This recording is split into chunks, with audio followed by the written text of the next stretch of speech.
పవన్కి loss, Bunny Vasu class. ఎలా అంటే పవన్కి loss వచ్చిందండి 11 కోట్ల రూపాయలు. ఏదైతే హరిహర వీరమల్లు సినిమాకి హీరోకు గాను ఆయన తీసుకున్న ఏదైతే రెమ్యునరేషన్ ఉందో, అడ్వాన్స్ రెమ్యునరేషన్, అది 11 కోట్లు వెనక్కి ఇచ్చేశారంట. ఎందుకంటే రావాల్సిన టైంలో రావట్లేదు, ఇంకా అది పోస్ట్ పోన్ అయ్యింది. ఇలా వేరే వేరే కారణాలు అయితే కనుక ఒక్కొక్కరు ఒక్కొక్క కారణం చొప్పున ట్వీట్లు పెడుతున్నారు, పోస్టులు చేస్తున్నారు. అదిగో పవన్ కళ్యాణ్ గారి ఉదారత. ఎందుకంటే తీసుకున్న అడ్వాన్స్ ఏదైతే ఉందో దాన్ని వెనక్కి ఇచ్చేశారు అని. కాకపోతే దీంట్లో వాస్తవం అంతా ఎవరికి తెలియదు, ఎవరికి నచ్చినట్టు పోస్టులు పెట్టేస్తున్నాడు అంతే. కాకపోతే ఇవన్నీ ఒక ఎత్తు అయితే కనుక పవన్ కళ్యాణ్ గారి హరిహర వీరమల్లు పోస్ట్ పోన్ అవ్వడానికి థియేటర్ల కారణమా, లేకపోతే థియేటర్లు అలాగే ఎగ్జిబిటర్లు ఏదైతే థియేటర్ ఓనర్లు ఎగ్జిబిటర్లు ఏదైతే బంద్ అన్నారో ఆ బంద్ ఒక రకమైన కారణమయ్యిందా, లేకపోతే థియేటర్లన్నీ చెక్ చేయండి అని పవన్ కళ్యాణ్ గారు ఆ హుకుం జారీ చేసిన తర్వాత థియేటర్లన్నీ చెక్ చేస్తున్నారు అనేది కారణమా? ఇలాగ ఏది కారణం అనేది తెలియకపోయినా శిశుపాలుడి చావుకి 1,00,000 కారణాలు అన్నట్టుగా హరిహర వీరమల్లు అనే సినిమాకి అది విడుదల కావాల్సిన తేదీకి మరలా జాప్యం అయితే జరగడం జరిగింది. అందుగురించే నేను అంటున్నా, పవన్ కళ్యాణ్ గారికి లాస్ వచ్చింది 11 కోట్లు. ఇది నేనంటున్నమాట కాదు, చాలామంది పవన్ కళ్యాణ్ అభిమానులు మాట్లాడుతున్నమాట. ఎందుకు అంటే కనుక ఇదంతా ఒక హిస్టారికల్గా జరిగింది. నిజంగా వాస్తవంగా మాట్లాడాలంటే ఏదో తవ్వి తీసినట్టుగా, చరిత్రను తవ్వి తీసినట్టు చేస్తే ఎలా ఉంటుందో అలాగనమాట. ఏంటంటే ఫస్ట్ ఏంటంటే థియేటర్ల బంద్ అన్నారు. థియేటర్ల బంద్ అనగానే చాలా సీరియస్ అయ్యారు గారు పవన్ కళ్యాణ్ గారు. ఎందుకంటే థియేటర్లు బంద్ చేయడానికి ఎలా గుర్తుంది, ఎవరు బంద్ చేస్తారు, ఎవరినడు బంద్ చేస్తారు, మీ నిర్ణయాలనా, మీ సొంత నిర్ణయాలైనా, ఇదేమన్నా రాచరికమా అని రకరకాలుగా మాట్లాడడం జరిగింది. ఒక గవర్నమెంట్ అంటూ ఫామ్ అయ్యింది, కొత్తగా ప్రభుత్వం ఏర్పడింది, సినిమా వాళ్ళందరూ వచ్చి మాట్లాడారా, కలిశారా అని మాట్లాడడం జరిగింది. ముఖ్యమంత్రి గారిని కానీ మర్యాదపూర్వకంగా కలిశారా అనేది అడగడం జరిగింది, సీరియస్ అవ్వడం జరిగింది. ఎవరికి ఇవ్వాల్సిన క్లాసు సెపరేట్గా వేరువేరుగా వాళ్ళకి ఇవ్వడం జరిగింది పవన్ కళ్యాణ్ గారు. కాకపోతే ఇక్కడ జరిగింది ఏంటంటే కనుక హరిహర వీరమల్లు విషయం పక్కన పెడితే థియేటర్లు అయితే కనుక థియేటర్లో మేము సింగిల్ స్క్రీన్ ఏవైతే ఉన్నాయో ఆ సింగిల్ స్క్రీన్ థియేటర్లో మేము ఆడించలేకపోతున్నాం, థియేటర్లు రన్ చేయలేకపోతున్నాం. కాబట్టి మేము ఈ థియేటర్లకి రన్ చేయలేము. మేము రన్ చేయాలంటే కనుక మాకు మీరు ఇస్తున్న అద్దె ప్రాతిపదిక ఏదైతే ఉందో దాన్ని రద్దు చేయండి, రద్దు చేసి మాకు కూడా పర్సంటేజ్ ఇవ్వండి, లేదా మాకు కూడా ఏదైతే మల్టీప్లెక్స్ థియేటర్లు ఎలా అయితే రన్ చేస్తున్నారో అలాగే మాకు కూడా పర్సంటేజ్ ఇవ్వండి అనేది వాళ్ళు మాట్లాడటం జరిగింది. కాబట్టి అందు గురించి వాటా ఇస్తారా లేకపోతే సింగిల్ స్క్రీన్కి ఏం చేస్తారనేది నిర్మాతలు వీళ్ళందరూ చాలామంది మాట్లాడుకోకముందే, ఒక నిర్ణయం తీసుకోకముందే చాలా పుకార్లు హల్చల్ చేశాయి. ఆ నలుగురు మొత్తం ఇండస్ట్రీని మొత్తం నాశనం చేసేస్తున్నారు. ఈ కారణానికి ఏదైతే థియేటర్ల బంధు అనే అంశం ఉందో దాని నిమిత్తం ఆ నలుగురు అని ఒక నలుగురిని తెర మీద తీసుకొచ్చారు.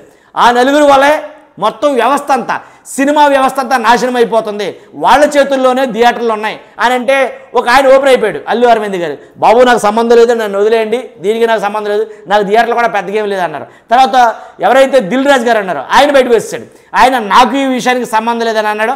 తర్వాత ఆయన ఒక గొప్ప విషయాన్ని అయితే పెట్టాడు, అసలు థియేటర్ బంద్ చేసిందే ఎవరో అత్తి సత్యనారాయణ, ఎవరైతే జనసేన రాజమండ్రి ఇన్ఛార్జ్ ఎవరైతే ఉన్నారో ఆయన అత్తి సత్యనారాయణ అనే వ్యక్తే దీనికి మూల కారణం అనేసరికి పవన్ కళ్యాణ్ గారికి షాక్ తగిలినట్టు అనిపించింది. ఎందుకంటే పవన్ కళ్యాణ్ గారు ఈ థియేటర్ల బంద్ వెనక ఎవరున్నారో ఆ కుట్రలేంటో ఆ కోణాలేంటో మొత్తం బయటికి తీయాలన్నారు ఆయన. విషయం తెలియకో మరేంటో తెలియదు. కానీ తీరా ఇదంతా జరిగిన తర్వాత పవన్ కళ్యాణ్ గారు సీరియస్ అయిన తర్వాత ఏంట్రా అంటే కనుక మనోడే చేసింది ఇదంతా అనేది తెలిసేసరికి ఇంకా ఆయనకి ఎలా రియాక్ట్ అవ్వాలో అర్థం కాలేదు, ఏంటో తెలియదు. కానీ దాని మీద రియాక్షన్ అయితే లేదు. కానీ ముందు ఇమీడియట్గా పార్టీని సస్పెండ్ చేయండి అన్నారు. జనసేన పార్టీ నుంచి అత్తి సత్యనారాయణ సస్పెండ్ చేసేసారు. సస్పెండ్ చేసిన తర్వాత థియేటర్ల బంద్ అనేది జరగలేదు. ఇక తర్వాత దాని నిమిత్తం అయితే కొన్ని కార్యాచరణలు అన్నీ రూపొందించారు. థియేటర్లో ఏదైతే కూల్ డ్రింకులు, ఏదైతే తిరుబండారాలు ఏవైతే అమ్ముతున్నారో వాటి మీద నిఘా పెట్టండి, ఎందుకంటే దారుణమైన రేట్లతోటి దోచేస్తున్నారు అనేది చెప్పడం జరిగింది. దాని మీద చర్యలు కూడా తీసుకుంటున్నారు. కాకపోతే ఇవన్నీ ఒక ఎత్తు అయితే బన్నీ గారు ఒక ట్వీట్ అయితే చేశారు. ఆయన చేసింది ఏంటంటే ఎగ్జిబిటర్స్ ప్రొడ్యూసర్స్ గ్రహించాల్సింది ఏంటంటే, కరెక్ట్ చేసుకోవాల్సింది ఏంటంటే పర్సంటేజ్ సిస్టమ్ కాదు, ప్రేక్షకులను తిరిగి థియేటర్ రప్పించడం ఎలాగా అని. ఇప్పుడున్న అర్ధ రూపాయి వ్యాపారంలో నాది పావాలా అని కొట్టుకోవడం కాదు, మునపట్ల మన వ్యాపారాన్ని రూపాయికి ఎలా తీసుకెళ్లాలనేది ఆలోచించాలి తప్ప ఇలాగ సినిమా విడుదలైన 28 రోజుల్లోపే ఓటీటీకి ఇవ్వాలి అనే ట్రెండ్ కొనసాగితే రాబోయే 4-5 ఏళ్లలో 90% సింగిల్ స్క్రీన్లు మూసుకుపోతాయి. ఇక్కడ నాది వచ్చిన కరెక్షన్. రాబోయే 4-5 ఏళ్లలో 90% సింగిల్ స్క్రీన్లు అన్నట్టు ఈయన 4 ఏళ్ళలో కాదు, 1-2 సంవత్సరాల్లో మ్యాక్సిమం 90% థియేటర్లు అయితే కనుక మూతపడతాయని చెప్పేసి చాలామంది ఎగ్జిబిటర్లు, చాలామంది థియేటర్ ఓనర్లు చెప్తున్నారు. 1 సంవత్సరం లోపు 90% థియేటర్లు మూతపడిపోతాయి. సింగిల్ స్క్రీన్ గురించి మాట్లాడుతున్నాం మనం. తర్వాత ఇంకోటి ఏంటంటే, ఈ విషయం పెద్ద హీరోలు కూడా ఆలోచించాలా. ఎలా అంటే మీరు 2 సంవత్సరాలకు ఒక సినిమా, 3 సంవత్సరాలకు ఒక సినిమా, ఇక్కడ నేను ఆపుతున్నాను. ఎలా అంటే 2 సంవత్సరాలకు ఒక సినిమా, 3 సంవత్సరాలకు ఒక సినిమా అంటే కనుక చాలామంది ఎగ్జిబిటర్లు కానీ థియేటర్లు ఓనర్లు కానీ మాట్లాడిన మాటలో ఏంటంటే రాజమౌళి మొత్తం సినిమా వ్యవస్థను అంతా నాశనం చేస్తున్నాడు ఆయన, రాజమౌళి గారు. ఎందుకంటే ఆయన తీసే సినిమా 4 సంవత్సరాలు, 3 సంవత్సరాలు, 2 సంవత్సరాలు ఇలాగా ఇన్నే సంవత్సరాలు పడితే ఆ హీరోల్ని బ్లాక్ చేస్తున్నాడు ఆయన. ఆ హీరోలు వాళ్ళ డేట్లు 2-3 సంవత్సరాలు, అవసరమైతే 4 సంవత్సరాలు కూడా అలా బ్లాక్ అయిపోయి ఉండటం వల్ల వేరే సినిమాలు తీయటానికి లేకుండా పోతుంది వాళ్ళతోటి. కాబట్టి దీనికి అంతటికీ కారణం ఆయనని కొంతమంది మాట్లాడారు. ఏదేమైతేనండి అన్ని సంవత్సరాల సినిమా వద్దు, సంవత్సరానికి ఒక సినిమా చాలు అని కొంతమంది అన్నారు. అలా అయితే ఇంత భారీ ఎత్తు నిర్మాణంతో, ఇంత భారీ ఎత్తు వ్యయంతో సినిమాలు తీయడం 1 సంవత్సరంలో 6 నెలలు అయిపోయి పని అంటే కన్నా అది కూడా కాదు నా ఉద్దేశం ప్రకారం అయితే.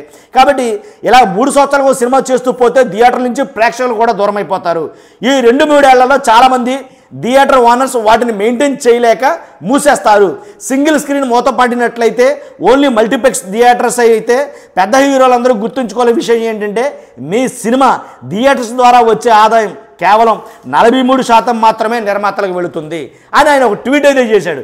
కాబట్టి ఈ రకంగా అంటే కొంతమందిని కొట్టవసరం లేకుండా పెట్టవసరం లేకుండా నీట్గా సుతారంగా శుతిమెత్తనంగా అందించాడని చెప్పాలా. కాబట్టి ఇదంటే జరుగుతుంది. సినిమా పరిశ్రమలో జరుగుతున్న ఒక లోటు గురించి బన్నీవాస్ అయితే పోస్ట్ చేశాడు. ఇదండి మొత్తానికి ఎలాగైతే ఇలా అయితే జరుగుతుంది. కాబట్టి దీని మీద తీసుకోవాల్సిన చర్యలు ఏవో ఖచ్చితంగా తీసుకోవాలి. అలాగే దాని గురించి చాలామంది పెద్దలు మాట్లాడారు. కాబట్టి సినిమా పరిశ్రమ లేదా సింగిల్ స్క్రీన్ సినిమా థియేటర్లో నాశనం అయిపోతాయి, ఎలాగైనా పోతాయి అని అయితే కనుక వాళ్ళు మాట్లాడుతున్నారు. కాబట్టి మాకు పర్సంటేజ్ ఏముంటాయి, మాకు అద్దె ప్రాతిపదికన అయితే కనుక కనీసం మీరు ఇచ్చేది మా థియేటర్లో సినిమా అయిన తర్వాత సీట్లు చింపేస్తే ఆ సీట్లు కుట్టించుకోవడానికి కూడా డబ్బులు సరిపోవట్లేదు అవి అని అయితే వాళ్ళు మాట్లాడతారు. అదండి. కాబట్టి ఇది జరిగింది. ఈ విషయం మీద మీకు తెలియజేయాలనుకున్నాను. ఇంకోటి ఏంటంటే 11 కోట్లు రెమ్యూనరేషన్ ఆయన వెనక్కి ఇచ్చారా లేదనేది మనకి ఇంకా తెలియదు. సబ్జెక్టు కరెక్షన్ కొంతమంది మాట్లాడుకున్న మాటలు అంతే. కాబట్టి లోపాయకారంగా మాట్లాడుకున్న మాటలు మీ అభిప్రాయం అంటే ఖచ్చితంగా కామెంట్ రూపంలో తెలియజేయండి. ఇది పవన్కి లాసు, అలాగే బన్నీవాస్ క్లాసు ఖచ్చితంగా అదేనంటారా? అదైతే కనుక మీ అభిప్రాయాన్ని కామెంట్ రూపంలో తెలియజేయండి. ఫస్ట్ అయితే లైక్ చేయండి. లైక్ చేయడం వల్ల ఇన్ఫర్మేషన్ ఎక్కువ మంది షేర్ అవుతుంది. కొత్తగా చూస్తే కనుక మన ఛానల్ పక్కాగా సబ్స్క్రైబ్ చేయండి. Thank you very much.